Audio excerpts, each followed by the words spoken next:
تو یہ خواب کے اندر یہ احتیاط ہے. خواب کی تعبیر کے جو مختلف فیکٹرز ہیں وہ یہاں آپ کے سامنے پہلے بھی بیان کر چکا کئی بار میں کہ خواب میں جو اہم ترین نقطہ ہوتا ہے وہ یہ ہوتا ہے کہ خواب دیکھنے والے کی روحانی کیفیت کیا ہے. یہ ہے کہ وہ خواب رات کے کس حصے میں دیکھا گیا ہے.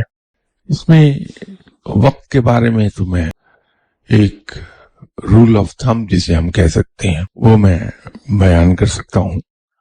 باقی کہ روحانی کیفیت کیسی ہے وہ مین ٹو مین ویری کر جائے گی، اس کا کچھ کہا نہیں جا سکتا کہ ہر آدمی کی روحانی کیفیات ایک دوسرے سے مختلف ہوتی ہیں. جو خواب ہم سونے کے گھنٹے 1.5 گھنٹے کے بعد دیکھنا شروع کر دیتے ہیں ان کا تعلق عام طور پر ہمارے ڈائجسشن سسٹم سے ہوتا ہے.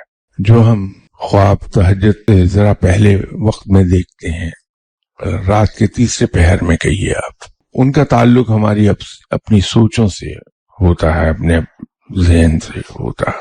لیکن وہ خواب جو ہم نماز فجر سے فوراً پہلے دیکھتے ہیں، نماز فجر پڑھ کے جب ہم سوتے ہیں دوبارہ اس وقت دیکھتے ہیں، وہ سچے خواب ہوتے ہیں.